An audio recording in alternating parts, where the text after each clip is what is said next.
Hey, what's going on, y'all? This is your host of the Transformation Institute podcast for a change, OMARI JAHI, and I'm here on Friday night because I want to start something new. I'm doing a recap of Thursday night's show, and I want to do a recap of it and kind of break down some things that was being discussed on the show that might not have really gotten through pretty clearly. And then I want to also kind of make sure I'm to be clear about my intentions. A lot of times when I pick topics for the podcast, I never during the show get a chance to explain why I picked that particular topic. And normally I don't get a chance to kind of share what would I call it? My vision, or maybe I should say it like this, what I feel, what I would like for people to get out of the podcast from that particular show. So we're going to do that with this recap. And so I'm going to be going through some quick snippets of some parts of the show. The show is about an hour and something long, but I cut it down to like 30-something minutes. And so we're just going to look at some of the most important parts. And so let's just get started, okay? Cool. Let's go. The main reason for this conversation is because we want to reinstitute this thing called marriage back into the Black community.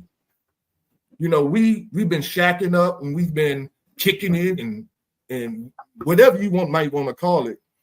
But marriage should be the ultimate goal between men and women. Not just being girlfriend and boyfriend, not just dating. We should be in relationships to see if that other person, if you're a male, if that woman is wife material. In a relationship, if you are a woman, to see if that guy is husband material. So this is why the first topic I want to discuss with us today is marriage. Now, I got to ask, do you guys think marriage is important? In this society, some people don't. But you guys, that is so true. Most people may not feel that marriage is very important, but it is critical, believe it or not. And that's kind of why I started with it. It's the most critical thing that's connected to what is called family. We can't have family without a man, a woman, and children. In this society, family is 2 adults and a child. But that's just not a realistic family. In my opinion, I should put it like that. So I wanted to have this conversation with my co-hosts, to kind of pick their brains and see how they felt about marriage. And if some of y'all missed this, I don't know if you saw it or not, but then you'll get a chance to see how some of my co-hosts thought about it. Okay.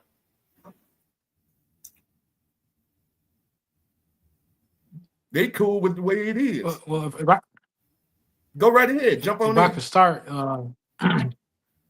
well, you said something that's interesting. What exactly is wife material versus husband material? Well, that's a great question, man. Because I can only give you from my perspective, because there may be some people that disagree with my perspective, but my perspective of a wife is someone that's going to support her husband in his mission or in his goal in life, whatever that goal or that mission may be. The wife that he's looking for is someone that's going to help him. In the Bible, they called her a helpmeet. Yes, it's complementary too. Someone to complement him with his skill set. If he's a good businessman, maybe he's good with money or accounting, so it kind of goes hand hand in hand. That's what he's looking for, someone to help him. That's what it should be, I should say. You know, to help him meet his goal. So that's a wife.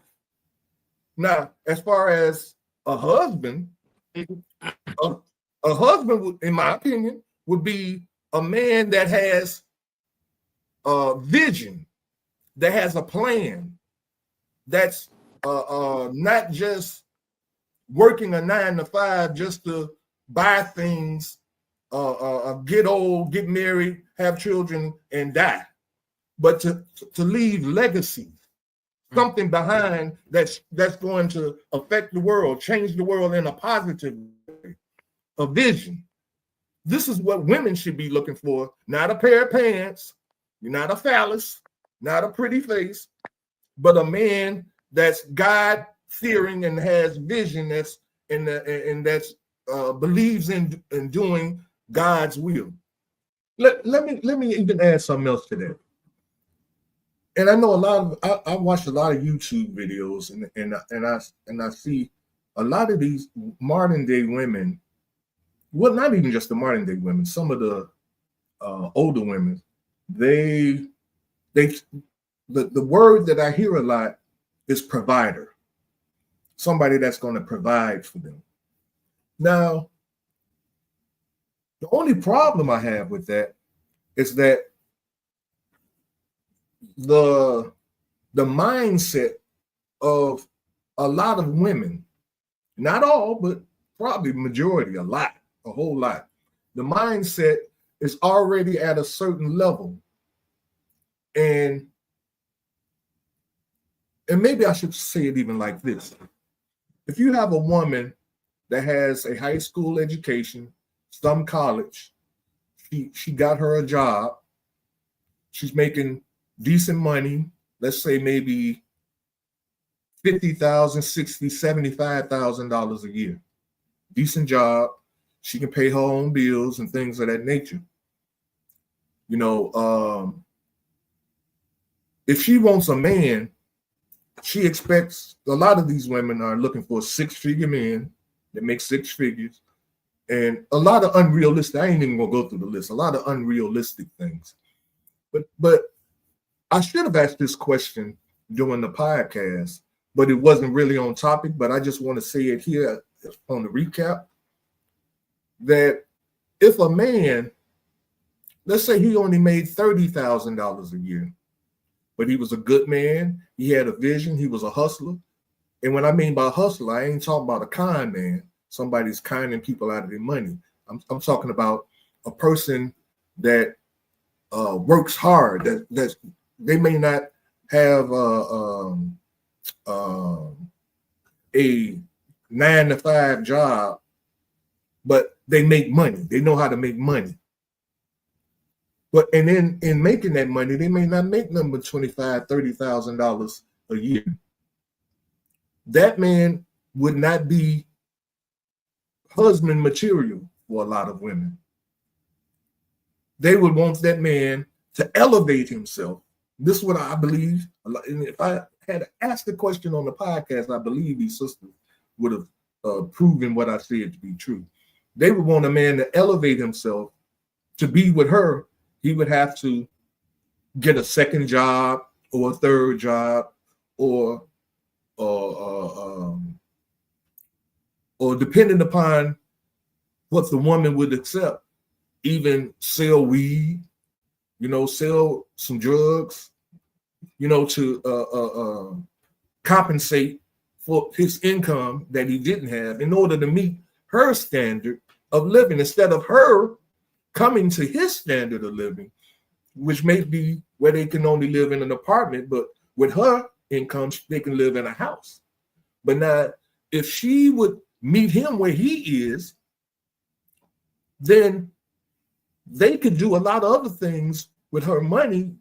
They could buy property, apartment buildings, rehab them, go into business and make real money, but do it as a couple, if you follow what I'm saying. So I really wanted to ask that question. I didn't get a chance to, but I want to put it on the recap. So if anybody's checking this out, just think about that. A lot of good men may not be six-figure men, but they are, I would call them hustlers. And when I use that term, it's not the right term. I should use the word innovators. That's the best word. They're very innovative. They ain't just around on the couch playing video games and things of that nature, and beer, getting fat laying on the couch. They thinkers. They out here trying to figure out how can I get an honest buck. So these are the kind of guys that I think a lot of women would be happy with, and they should look at these kind of men, but because they may not be pretty boys, or they may not be what you call exciting, they may even be homebodies. They do thing and they come home. To some women that ain't exciting enough, and so you get what you get. But hey, let's keep it moving. That's my bullet point. Can we pose that to the women? Just say, is that realistic? Is that a realistic expectation in 2025? Sisters, is that what you guys looking for as far as a husband is concerned? They might not want a husband. and that's so true. These sisters in their age, they might not be looking for. I'm not looking for one, so there you go. I'm gonna stand back. But technically, you're not supposed to be looking for one. One's supposed to find you, but when they do find you, are you going to be willing to participate when they do find you? When somebody identifies you as his soulmate or his life partner, are you willing to take that walk with him to Austin? Okay, I'm not going to argue tonight. I'm going to say what I said again. I am not. And when I say looking, you know that I'm not literally meaning from looking. Someone who's been married and divorced. For my second time around, if I choose to go a second time around, for me, it's different. I look at it differently. I'll put it like that because I've been through it all. I'm not having no more kids, so it's not about kids for me. Hello? Oh, it's not about having kids for me. My foundation is built already. Okay. So when I'm looking for someone, I'm looking for someone who can continue to build on the foundation that's already built. And if he has a foundation, that's even better. Because now I'm looking at it as a business deal. I'm sorry, I've been through it already. So now I have a different aspect on marriage, as you can say.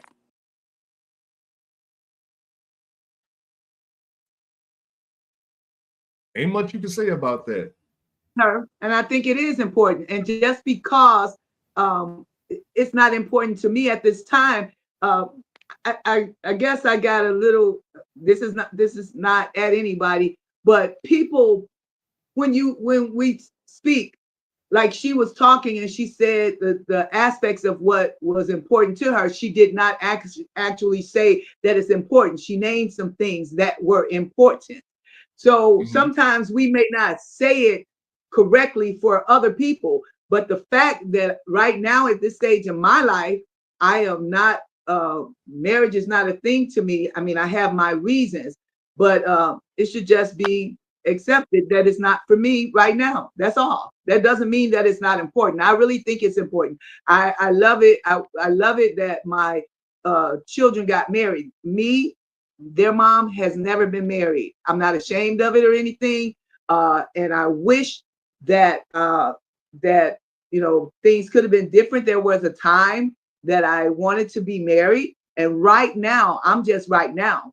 I'm not tomorrow. I'm not next week. I'm right now here. I'm okay with where I am and who I am right now. I'm okay with that. So that, but marriage to me is very important. Yes. Brenda, I believe, typically speaks for a lot of women out here that again, because we don't see the value in it. What's, you know, I was talking to a sister earlier today, and we were talking about, well, we're going to get into that part in the show as well, but we were talking about how selfish people have become. And it's all about me, you know. So, and I'm not saying that's what Brenda is saying. I'm just saying that because of this selfish kind of mentality that has infected our society, marriage is not desirable. It's like, what's in it for me? From a woman's perspective, I believe women would look at marriage and say, marriage only looks like a ball and chain. You know, somebody has is given authority over me, and I have to cook and clean. I ain't feeling that. So marriage wouldn't be on a checklist for women like that. And for guys, it's like, well, based on the kind of women that's being kicked out or being produced in this day and age, a large percentage of them can't cook. A large percentage of them don't know how to keep a house, a clean house. You know, it's like they weren't taught these things growing up. And so they don't know how to do these things. And so when it's time for a man to look for a wife, and he's looking for somebody that's going to be able to cook for him, clean for him, you know, and things of that nature, you know. And I hear sisters out there, I'm saying all this stuff what a man want. And I know women want certain things too. You know, oh, I want a man to pay all the bills. And, you know, all of most of the things that women want is based on finances. It's based on money. You know, it don't cost the woman nothing to cook for her husband. It don't cost the woman nothing to wash his clothes. It don't cost her nothing to keep the house clean. See, these are things that men want, and it don't cost her a thing financially. So that means if she had a job and she came home after work, he had a job, he comes home, they put their income together, they can do some great things.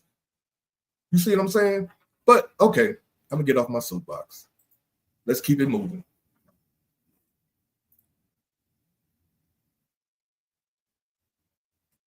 Oh, there. So let me ask this then. If you did want to get married, let's just say it like that. If you decided, if you woke up tomorrow and say, hey, I want to be somebody's wife, how are you going to go about becoming a wife? Do you choose the husband, or do the husband choose the wife? Okay, so you're going to ask that question. I'm going to give you this answer right here. I wait on the Lord already. I'm waiting.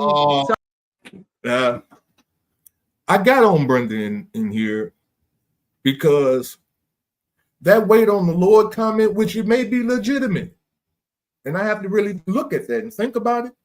They may be a legitimate comment or answer to a question like that. Who does? To me, it is not, because like my question was,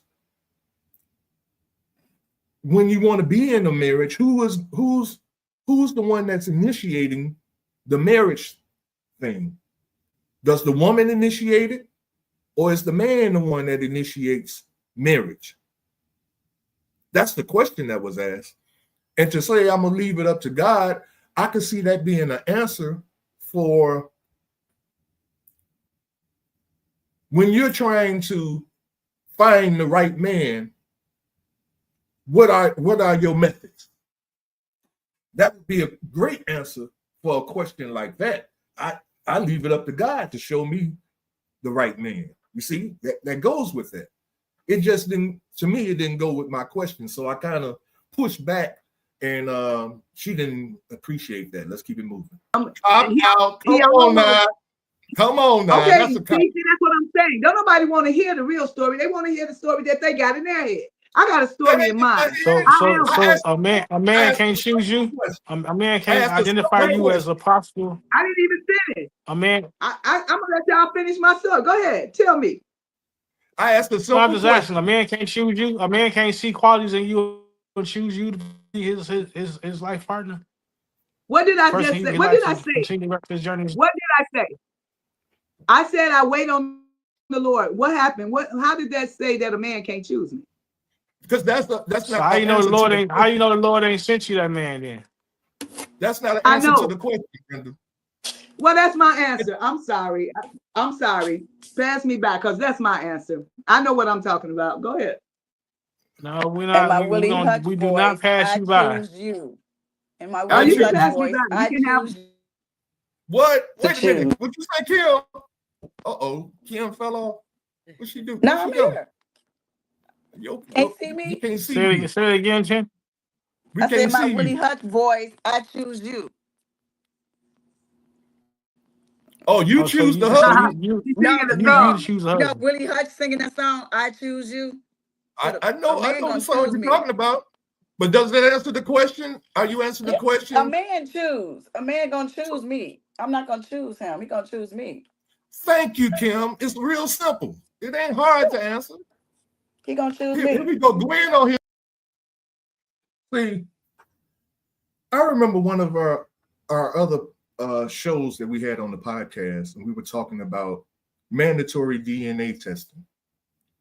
And I asked the question of the sisters, if it became, do they think, no, I asked them this first. I said, do you think that mandatory DNA testing should be initiated, that it should be a mandatory thing, that whenever a woman has a baby, that baby should be tested. It should be mandatory that the baby be DNA tested to make sure that the father that she puts on the birth certificate is the father. And they said no, that's it was kind of like an insult that men would even ask or want to have a DNA test. It's like they were saying, like, he don't trust me. And we've seen so many judge shows of Maury Povich, all these shows where he's announcing he is not the father. But yet and still, these men are supposed to trust. And it only bring that up to say that when certain questions are asked, like who initiates marriage, the man or the woman, and you get all this roller skating and side skating and all around the block and figure eights and everything to get away from that, or maybe not to directly answer these type of questions, which is not good, because it's a simple yes or no, dealing with the DNA. If you don't think it's it should be done, then you should have a reason or an explanation why it shouldn't be, other than I just don't think it should be because he should be able to trust me. When women don't trust men because men cheat, that's true, and women cheat too. So, but men should trust women, even though they cheat just as much as men cheat. So, what's the double standard there? So, we have to come to a reality, some realizations. See, because we're talking about healing here, right? And you can't heal a thing if you hiding behind some reality that we don't want to face or that we don't want to accept. I've said this much, and we're gonna keep it moving. That God put an order to this thing. He said, man, woman, children. Man is the head of the household. Now, I don't think a lot of women like God's way, but they love God. They claim that they love God. Or maybe, and I just thought of this, maybe they feel God made a mistake because he don't understand the kind of Negroes that these women are dealing with. How can these Negroes be in charge? And then we're getting into another thing, what choices women make. Women choose low down, dirty, rotten Negroes. And the Negro that I was talking about earlier, you know, the one that maybe makes $25,000, $30,000 a year, he hustling, he out here doing stuff, selling CDs on the corner, whatever it is. I'm just making up stuff. But he out here, he making money, but it ain't six-figure money. But that guy, he could contribute to a household with his $30,000 a year. But he gets passed by. And they pick these Negroes, you know, that look good, got swag, dressed nice, and this, that, and another. And then when that Negro come and bite you in the butt, then you saying that Negroes ain't sugar, honey, iced tea. I'm off my soapbox. Let's keep it moving. It's got to change, people. That's all I'm saying, right? We keep doing the same crap. So it's not a difficult question. You know, why is it so hard? So wait, let me interject. So what you're saying is, if any man out there comes up to me and says he wants me to be his wife, I'm supposed to go, oh yeah, I'll be your wife. Is that what you're saying? No, it's not. Is that what you? Did anybody else out there get that? Is that what you thought I said? Yeah, for real? Wait a minute. Let me ask you this, Brenda. If have you ever seen a man propose to a woman? Yes. Have you ever seen a woman say no? Yes. Yeah. Okay, so does that answer yeah. Does that answer your question? Bow now, because I am not going to get beat up on because of what I say and what I feel. And if that's what no. See, here it is again. You see, when logic supersedes emotions, then this is the response that we get. And this is what I say this has to be addressed, this has to be recognized, and this solving that is how we begin to heal and solve the challenges that we have in our relationship. What I said was not disrespectful.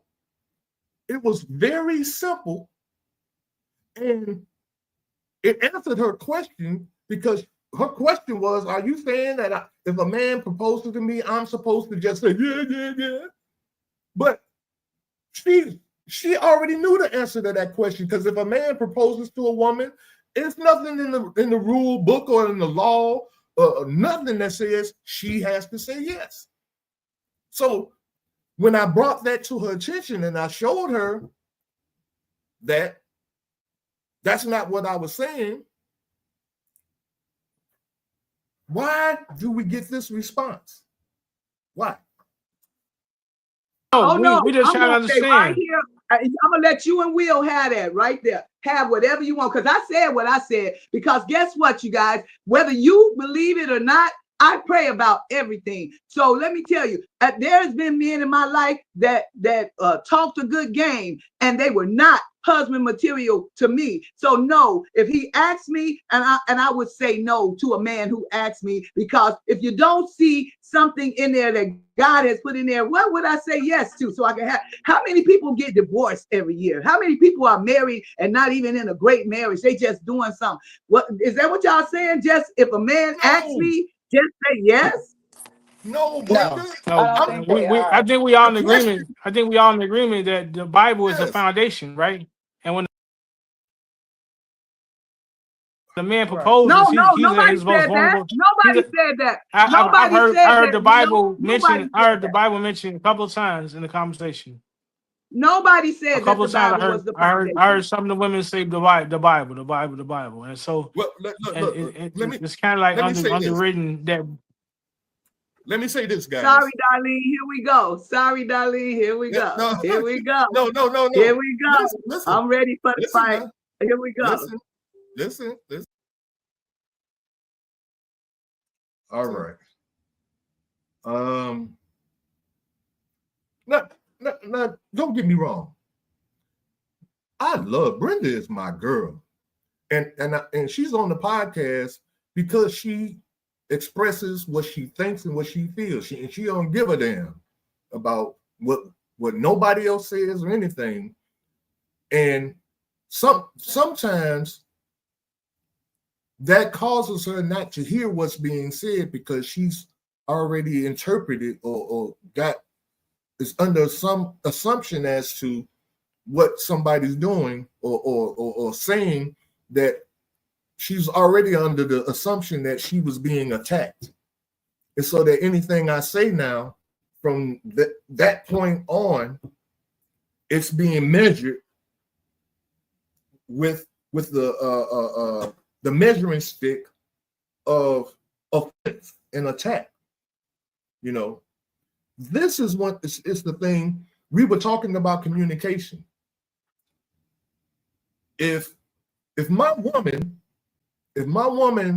feels like when I talk to her, that the words that I'm speaking to her is subvertly and a low key attack, and she has to defend herself and keep her guards up against me,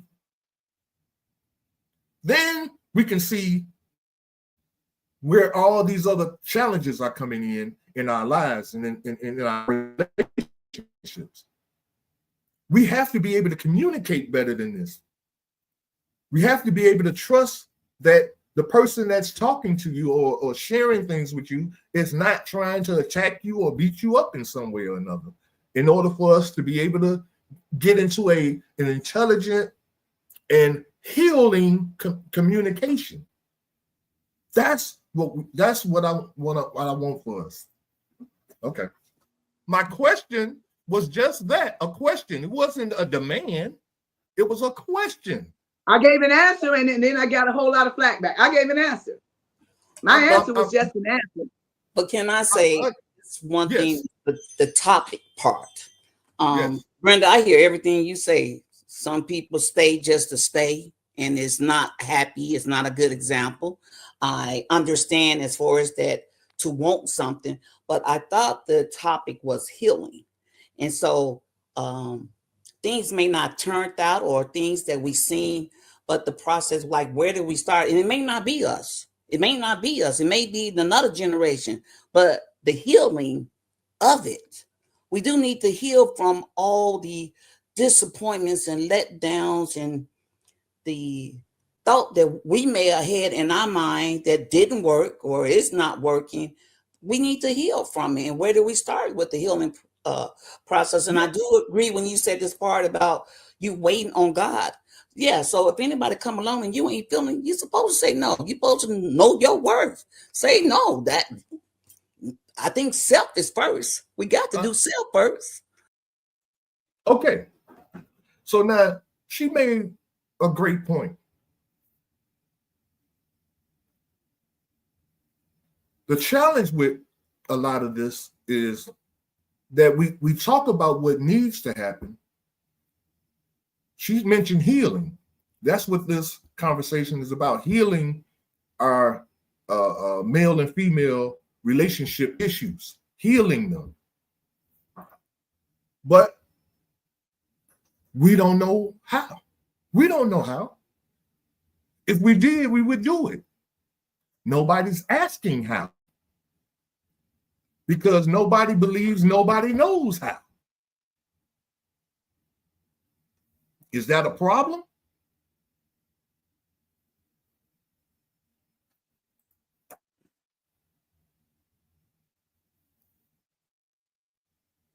See, this is where our problem come in.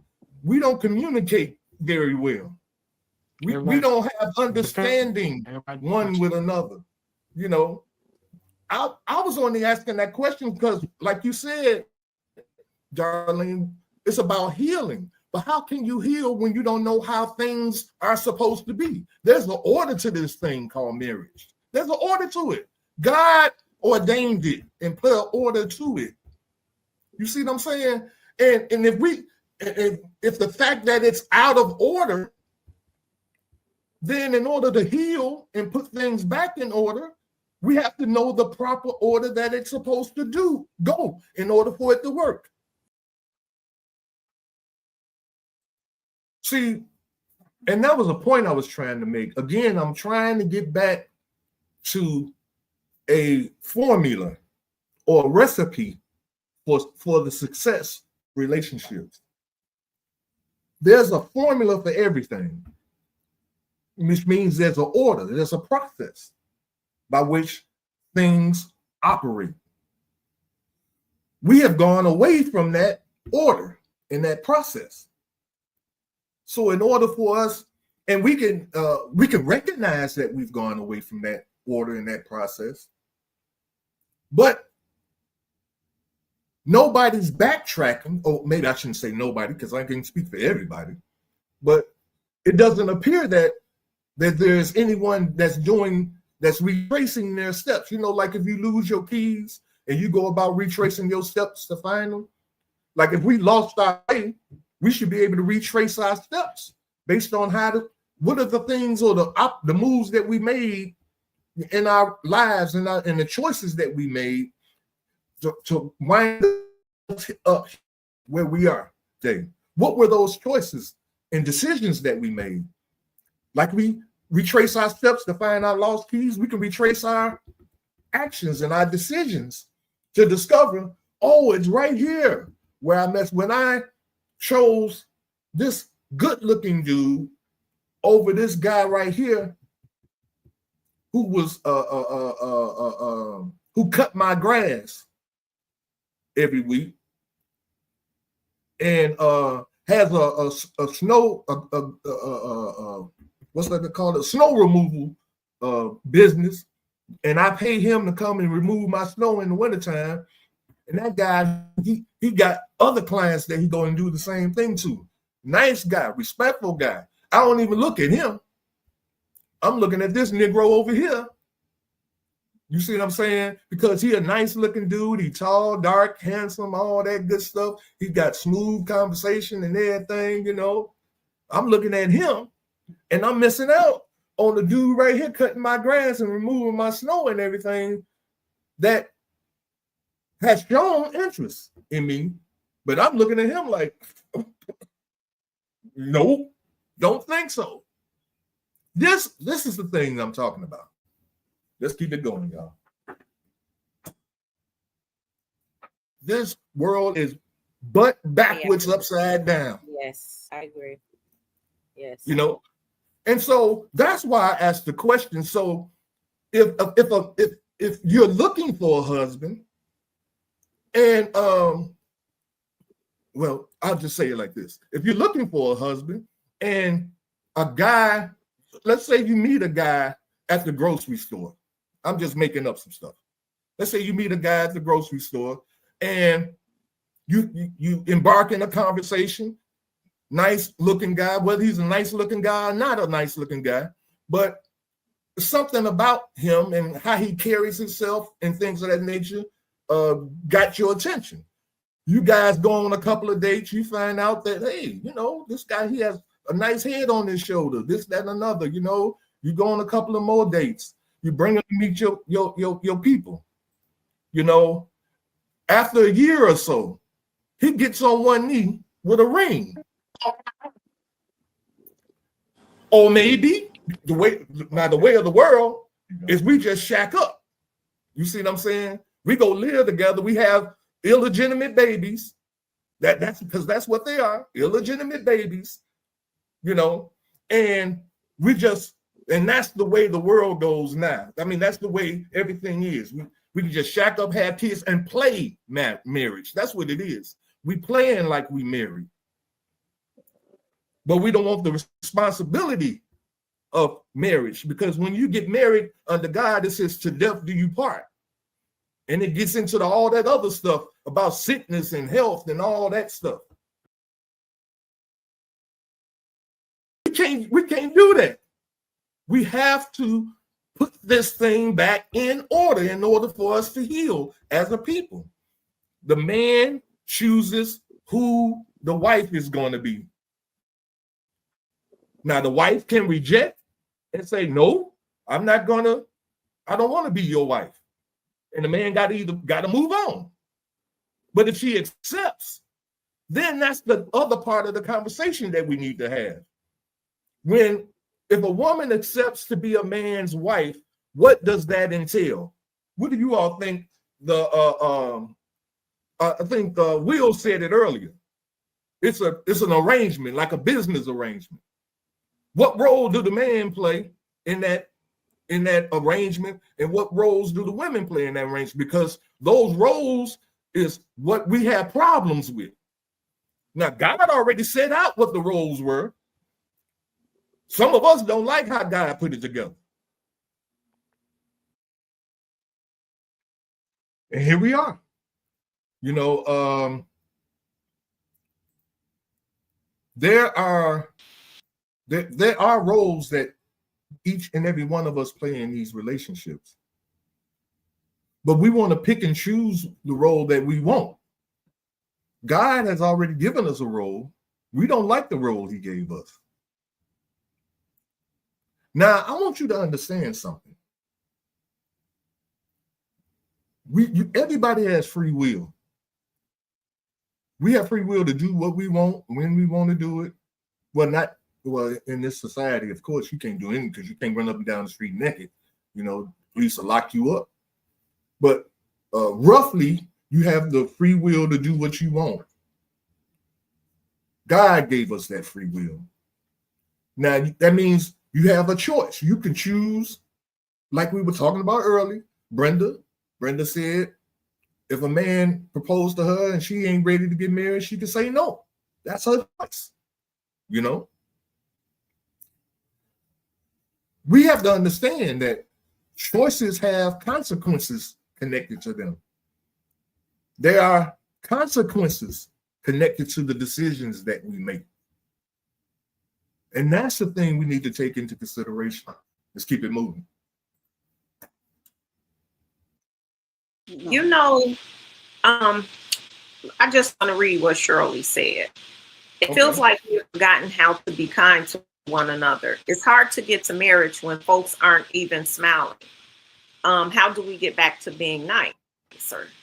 Well, part of the problem in our topic was basically healing. So I don't mean to push ahead or anything or kind of hinder what you all are talking about, but it's hard to discuss how we get to marriage and holding marriage together when it's so many that can't even get to marriage because we fail on the relationship portion completely.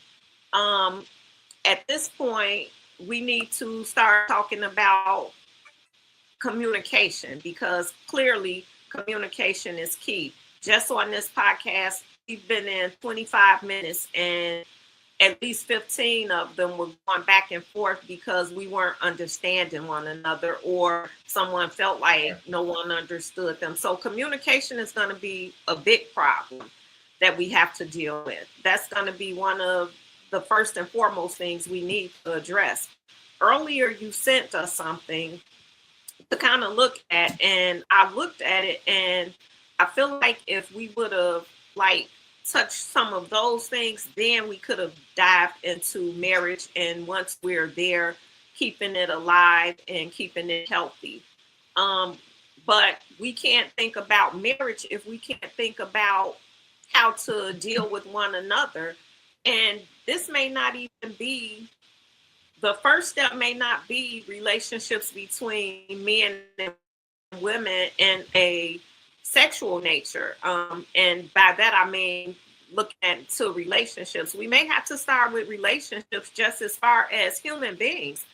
Black people being kind to one another, kind of like what Shirley touched on. I can't worry about if I'm going to make it with some man if I can't even get this man to kind of understand me and I understand that man. So we have to maybe take this back to the babies right now. Well, let me stop you right there. Vanessa made a very very important point when she talked about communication, and then she talked about understanding. Her understanding somebody else and somebody else understanding her. Now, I believe she's talking about character and personality. You know, everybody has some kind of character, or they present a certain personality trait. So when you meet if you find somebody interesting, if you're a female and you see some guy and he's interesting, and you want to get to know that person, then there are certain questions that you need to ask. You know, and when you're going out on dates, you know, we used to call it courtshipping, being courted. When a man takes you out, it's just dating now. But the courting process was a process that led to engagement and marriage. So when men were in the household, there was no thing about my little girl dating some boy. That ain't happening until she gets a certain age to where she can have what they used to call suitors back in the day. And for those who may not know what suitors are suitable young men that the father and the other men of the family deem or qualify him to be able to go out with his daughter, or not to go out. Let me rephrase that: to court his daughter. That ain't happening in the world today. So I'm only bringing it up. I'm bringing it up now in order to just, when we're talking about retracing our steps, that's another step that needs to be traced in order to identify a misstep that was made in our decisions and in our actions, a misstep that was made. Allowing daddies to be taken out of the household. We could say, we didn't have nothing to do with that. I wasn't even alive back then when that happened. But it doesn't alleviate the fact that it did happen. So we have to retrace our steps and correct some things and mistakes and errors that we made in decisions in order to fix what's going on in the present. Now, I call this reverse engineering. It's called looking back or going into your past. What I'm saying, tracing your steps, that's going back into your past in order to move forward into your future. Keep that phrase in mind, because it's going to come up a lot, and you can use it in your life in a lot of different things, not in just in relationships. Reverse engineering. Go into AI and look up reverse engineering. Let AI tell you what, and what's that stuff y'all look up? The AI, GPT, and Gemini, AI, all of that stuff. Put reverse engineering in there and see what AI tell you what that is and what it's all about. Okay, check it out. Let's keep it moving. Because they're going to be the next generation, and if we're falling apart right now, we're going to be falling apart in the future. Yeah, and we are falling apart. We've been saying the solution is love.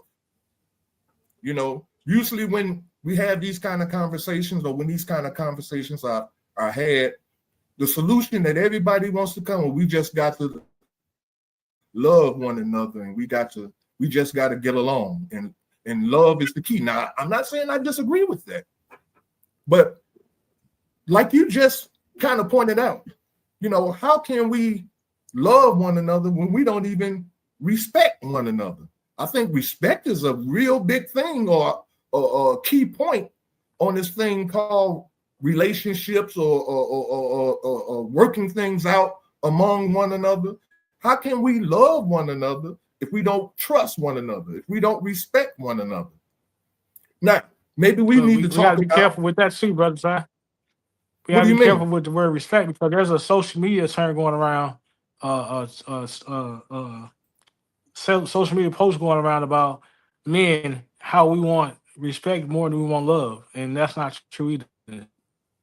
Well, see, Like everybody I've been done seeing that redefined going around for the everything. last 2-3 weeks. You know, see, yeah, see what I was saying there is that even the term respect has various definitions based on who you ask. Some people may feel respect is respecting my space. Some people might determine or come to, draw a definition of respect as being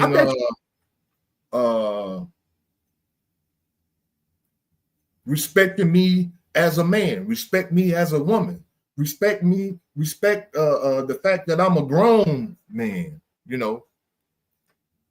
All these different definitions. Now,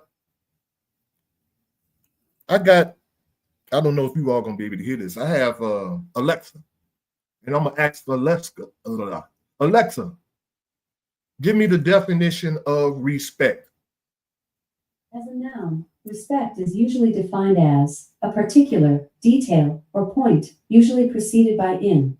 As a verb, respect is usually defined as to hold in esteem or honor.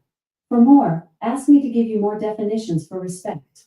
So see, it's about honoring and honoring somebody, showing people honor, meaning that I give you respecting your mother and the father. The way that you show respect to your mother and father, well, at least back in my day, the way that respect was shown to our mothers and fathers is that you never cursed around them. And as young people, we cursed just like young people do today. But our parents never heard us cursing. I used to smoke a cigarette to and from school every day, but my mother never knew I smoked. You see what I'm saying?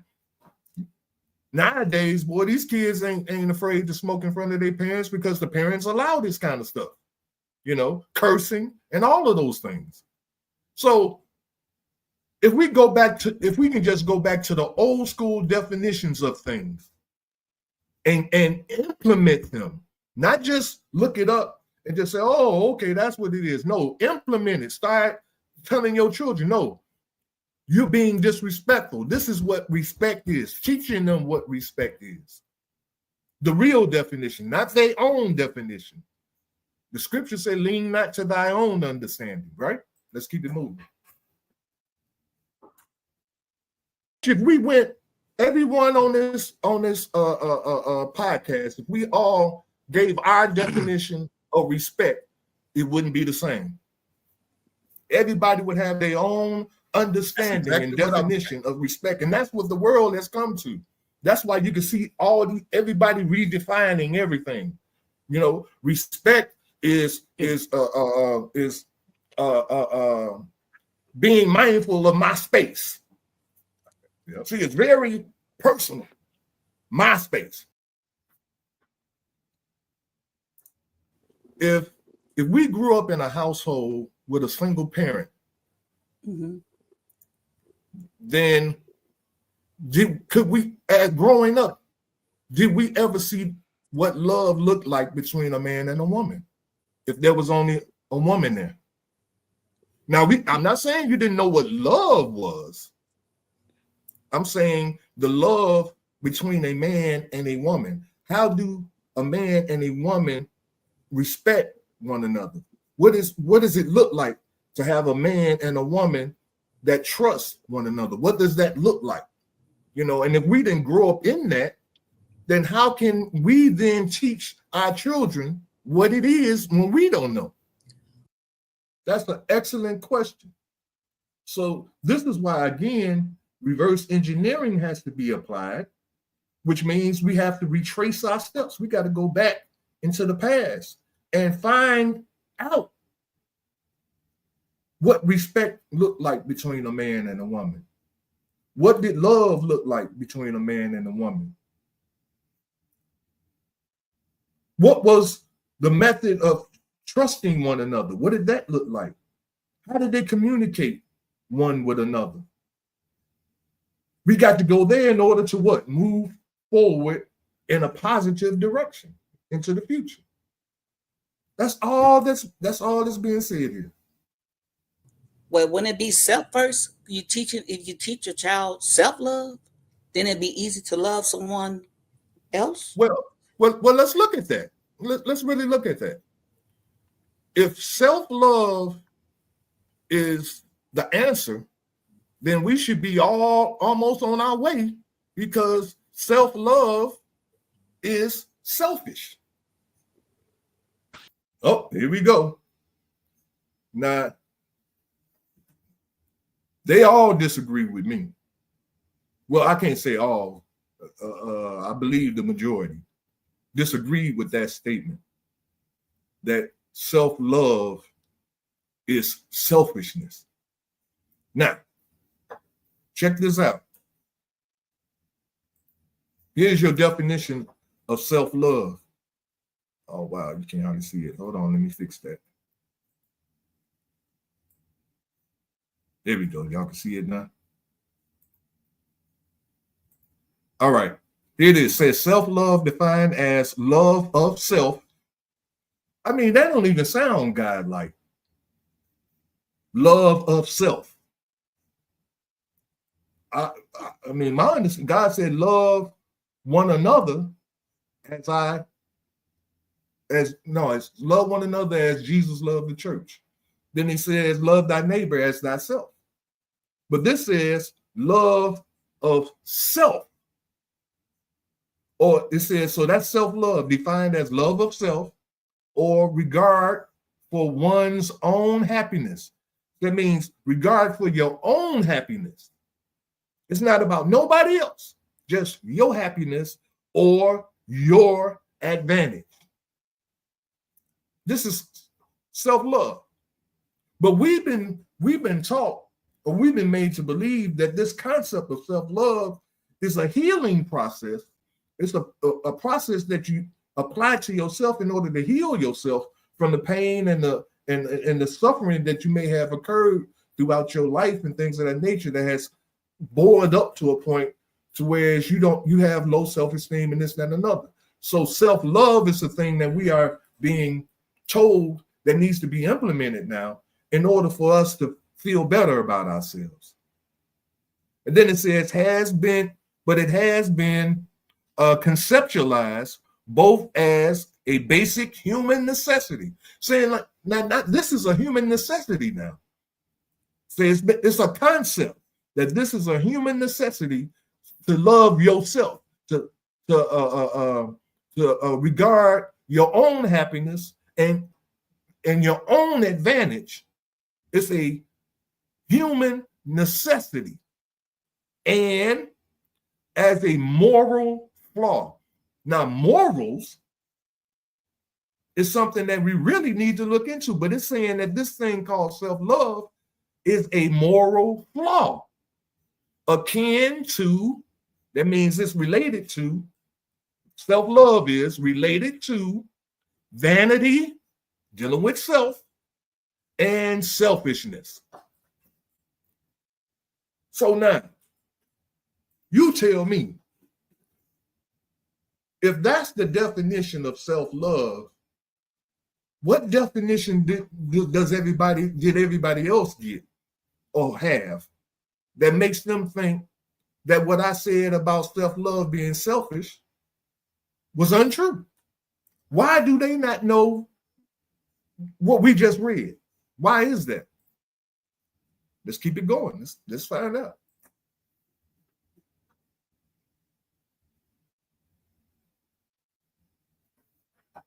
Uh-oh, what happened? It's not playing. I disagree. I disagree, Ty. No. I'm gonna tell you why I said it, but I want to hear why you disagree. In loving self, you learn to love others as well as you learn to love yourself. Who told her that? Now, let me ask you a question.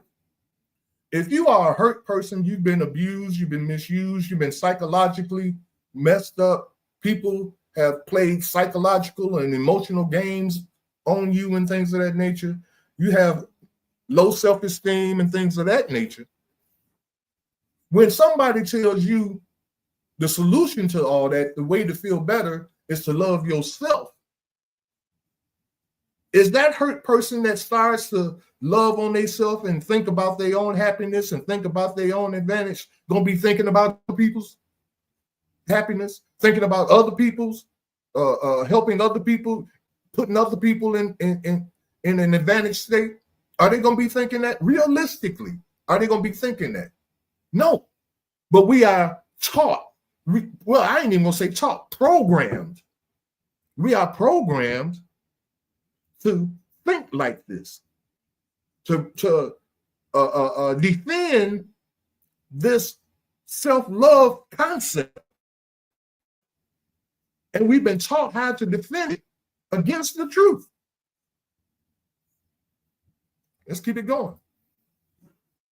Because I'm going to learn how to love me and treat me with the highest and utmost respect, then I'm going to know that I have to treat you the same way. No, I got to ask the question.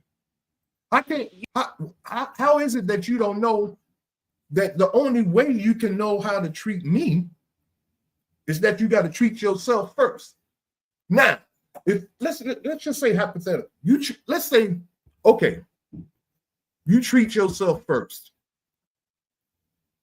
You ain't gonna have no energy or space or time to treat me like that until after you have already healed yourself.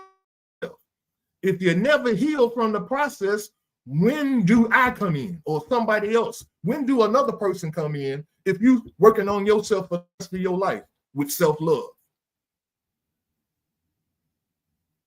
Now, also, I want to ask this question.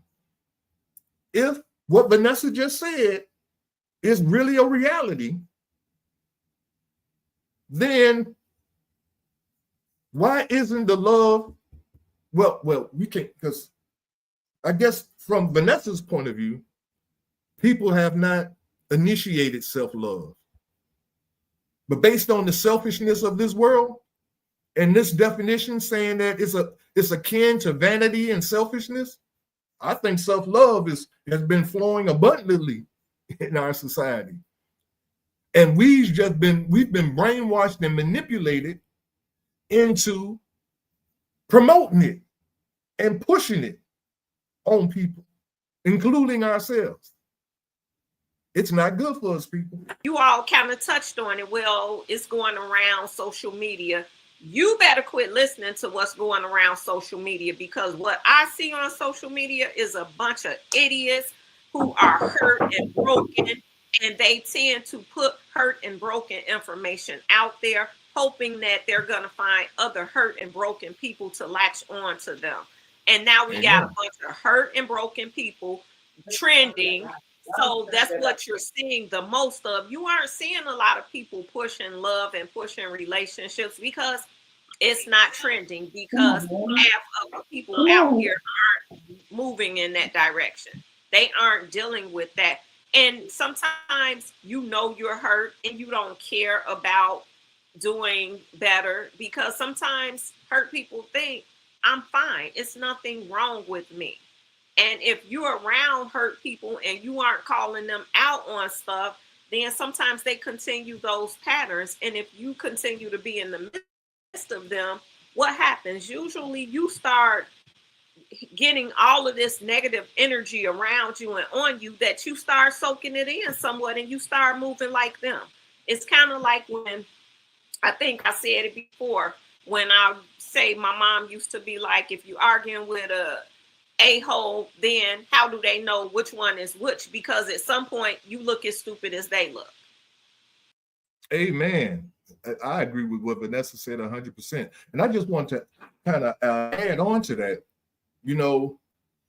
There is a concept, that I've been really studying over the years, and it deals with abuse. Now, abuse can come in many forms. A person can abuse somebody mentally, emotionally. They can abuse you physically, psychologically. You can be abused, you know. And what I've been noticing is that when a person has been abused, and I think I've used this example in the past, and I use it today because you can see it a little better when I use this example. If a person has been cheated on, you a sister, and every time you get a guy and you really fall in love with this guy, he mess around and you find out that he hasn't been faithful to you. And that happens to you over and over and over and over again. At some point,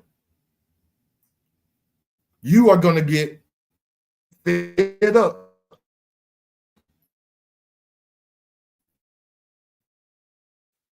with these guys. Oh, what happened? You're going to get fed up with guys doing you like that. And you, at some point, will begin to get into relationships with guys. And then your mindset will be, well, I'm going to do him before he do me. And then now you have been made into a cheater. Just like the person that you hate. And this could go into anything. Molestation. I already hear what y'all saying. I am not saying that every person that's been molested turns into a molester. I'm not saying that. I'm saying there's a very high percentage of people that have been molested that turn into molesters. A lot of the people that are child molesters and freaks and things of that nature, they have been made that way by another freak who has abused them over a period of time to the point to where they have become like this. And so I'm saying the same thing about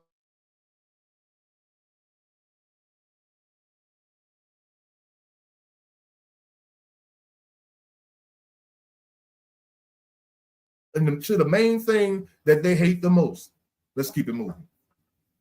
I think you guys probably misunderstood why I said it was selfish. I understand where you're coming from, self-love. I understand what that is. But what I'm maybe y'all can correct me if I got this wrong. This, because people have redefined everything. So you have to understand, we old school.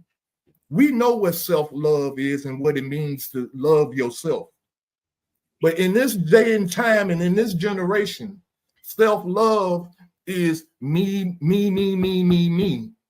It's all about me. You know, you got to respect me. You got to love me.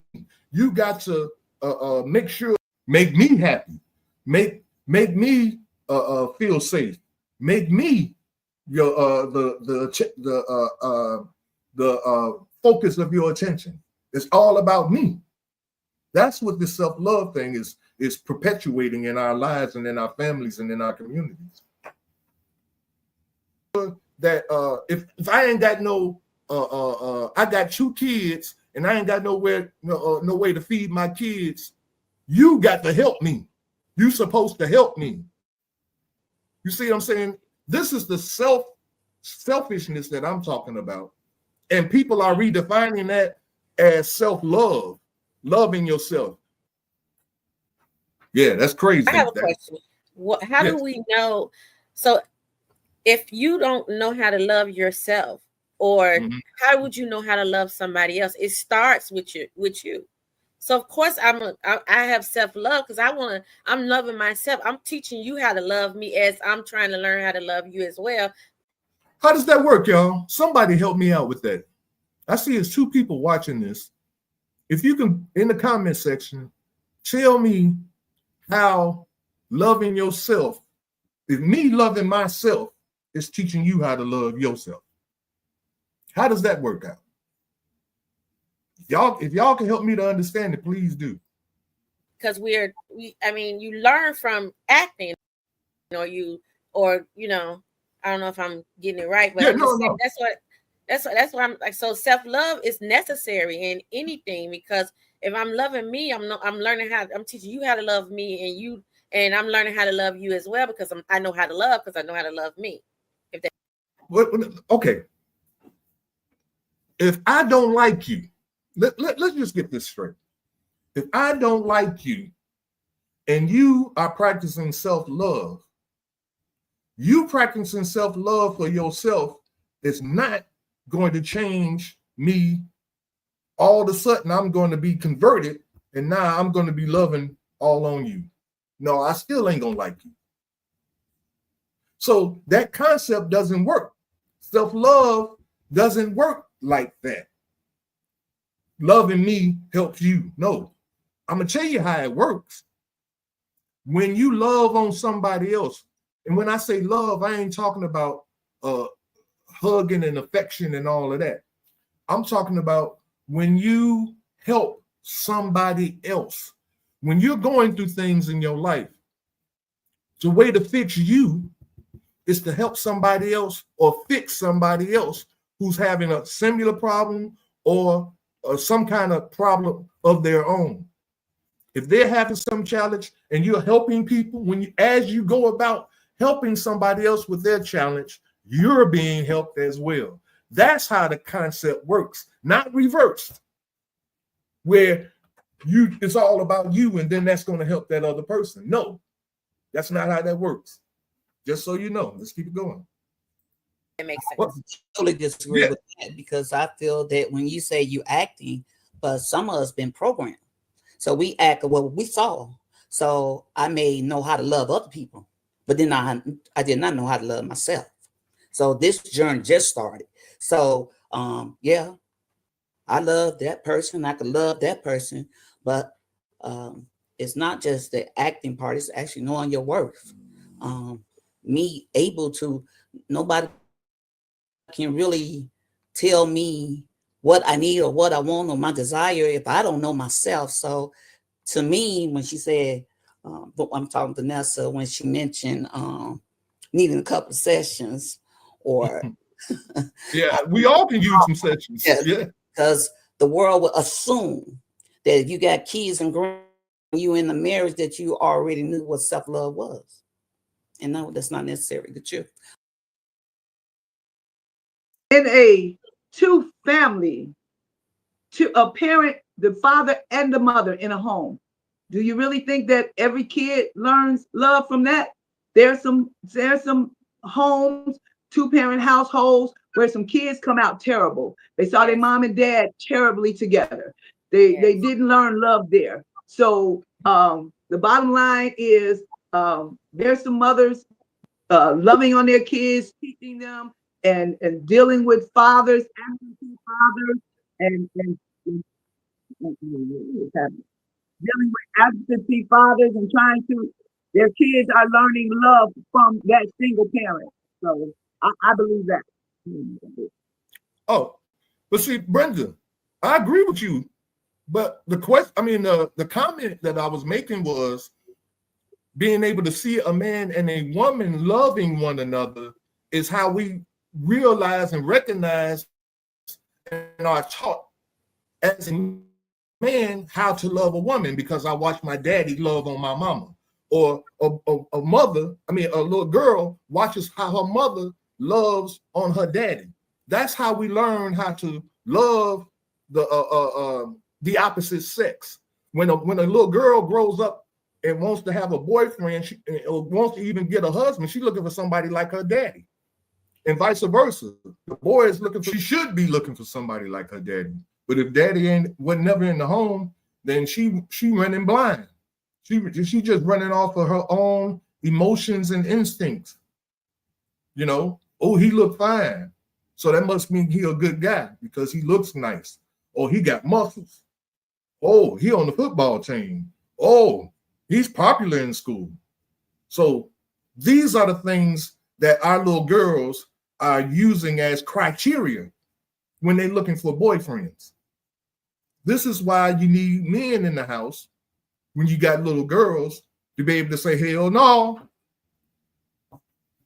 that ain't rolling. No, you see, that's what daddies are for. That's their job, to look out for their little girls and train their boys how to be respectful towards little girls when it's their time to go into the courting process to find themselves a wife. Somebody like their mama. Not if she didn't have a daddy. I know. Not if her daddy was abusive to her mama. I agree. I agree with that. And that's why things are so messed up. This is exactly what I'm saying. And so in order to heal this, like we're talking about, in order to heal it, we have to reverse engineer. There go my word that I said I want to introduce to everybody. Reverse engineer. We have to reverse engineer this whole concept. What is that? I said what it was, y'all. Going into the past in order to move into the future. You got to go in your past and clean up stuff. Retrace your steps. Fix that stuff as you go back. There's a movie called Back to the Future. That's what reverse engineering is all about. Let's keep it going. Uh-oh, what happened? Is it stuck? There you go. When you already know what the outcome of something is, I'll give you an example. A pineapple cream cheese cake. Now that's my favorite cake. I can't even eat it because I'm diabetic, and I'll probably go into a diabetic coma if I ate it. But my point is, I don't know how to make that. If I ate a piece of the cake and started trying to taste the ingredients, the basic ingredients in order to make a cake, but then it's pineapple in there. It's some kind of extract in there. And so what you're doing is you're reverse engineering this cake. You're figuring out all the things it took to make this cake up. And I'm saying that the way we are in relationships, all we have to do is reverse engineer. We got to go back and see, how did we end up like this? What caused us to not trust one another? What caused us to have disrespect for one another? Retracing your steps, people. Retracing your steps. What were the things that we did, our grandparents did, and people back in slavery? How did all that stuff bring us up to where we are right now? The stuff that we have to do to heal, we have to understand. This is why the scriptures say, with all thy getting, get an understanding. We have to figure out and one of the things we do know is the fact that wasn't no daddy in the house. That's one of the things. Now, we can tell horror stories. If it was a daddy in the house, he probably would have been beating my mama. Horror story. We don't know this. So if you think that having a man in your house is going to wind up, or the conclusion of that is that he's going to be beating on you, then out of fear, you don't want no damn man. You see, now we want to heal. There's a solution right there. We got to get past a lot of fears. Again, see, the reverse engineering concept is a major tool that needs to be used in order for us to heal. And each and every one of us have to go back. And I think I have that kind of conversation later on, close to the end. I think we should have maybe about 10 more minutes. But I'm going to just let this roll so that we can kind of get there as quick as possible, okay? All right, a lot of us grew up in a time where the family was just starting to break apart, or people were starting to leave the family, and a lot of us still hold that residue on us, even if we don't think we do.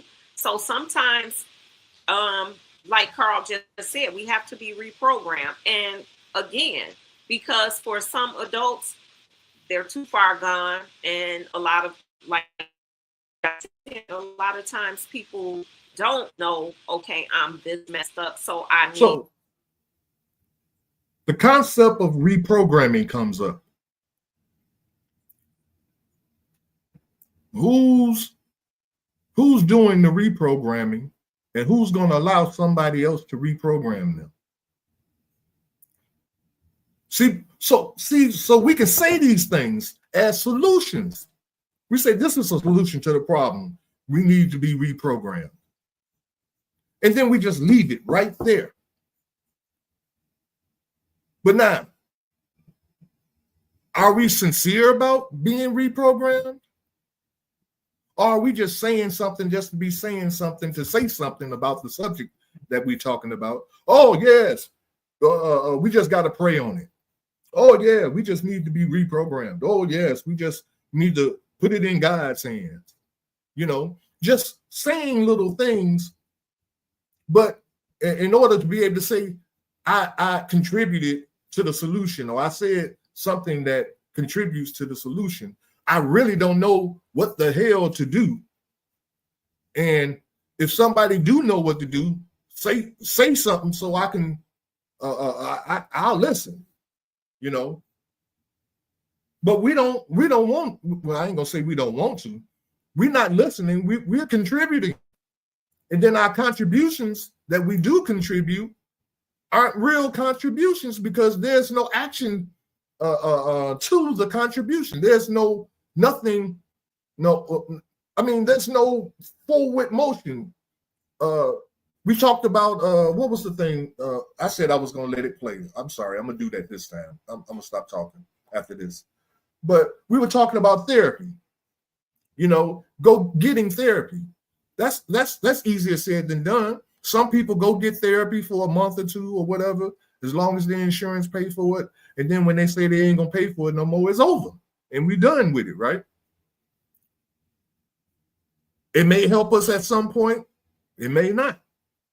But the thing is that we are not really solving the problem until we can go back.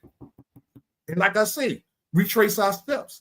Now, what if, and I said I was going to shut up, but I got to say this last part. What if I lost my keys and I needed to get to work? And somebody told me, well, just pray on it. Somebody told me the solution to finding my keys was put it in God's hands.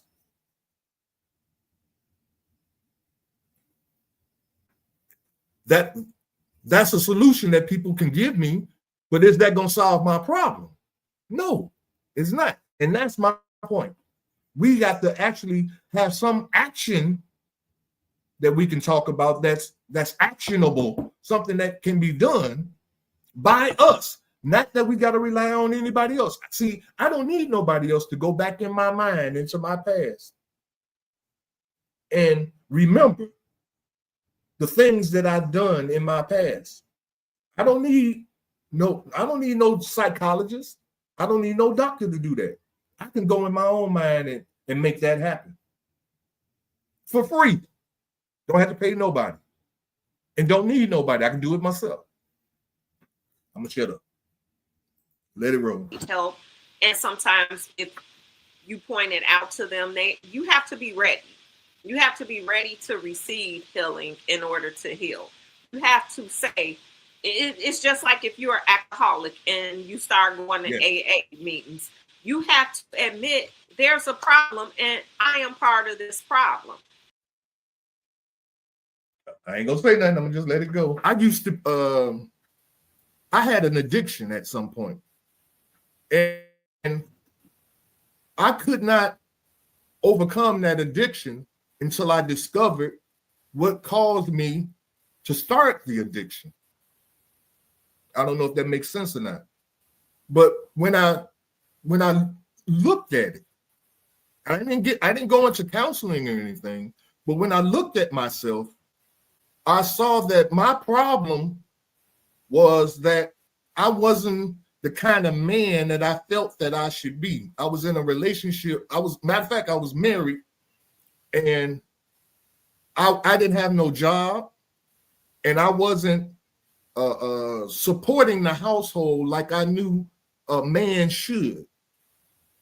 And because I wasn't being what I knew and I felt that I should be and was supposed to be, I medicated myself and tried to numb the pain that I was feeling. And that's what I'm talking about, the pain that we are experiencing as a race of people, whether it came from slavery all the way up to now, whether it came from bad relationships, whatever it is, we are in pain.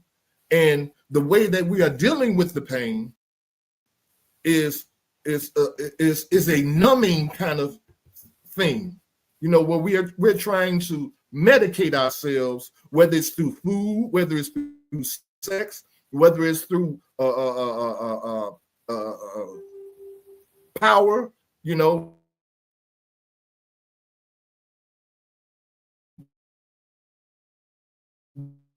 gaining power through education and through are the things that we are using in order to make ourselves feel good while we're going through this painful experience.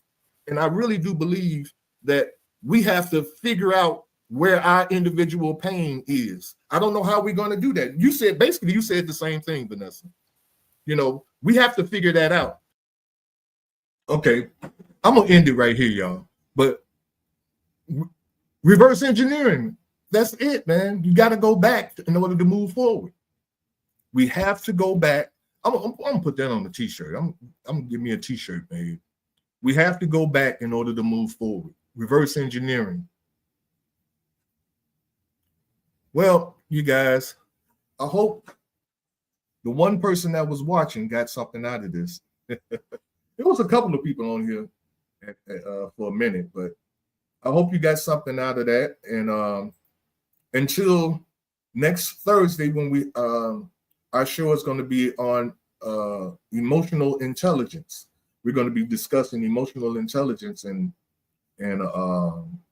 how, I guess the question would be, what is it and who has it? What is emotional intelligence and who has it? Till next week, y'all. Peace. I'm your host, OMARI JAHI. I'm out of here. Thanks for supporting our podcast. We look forward to see you next Thursday at 8 p.m. We also ask that you subscribe to our YouTube channel. The more subscribers we have, the more YouTube will push our podcast to more viewers. But until then, subscribe also for a peaceful mind. Your activity will reflect that peace.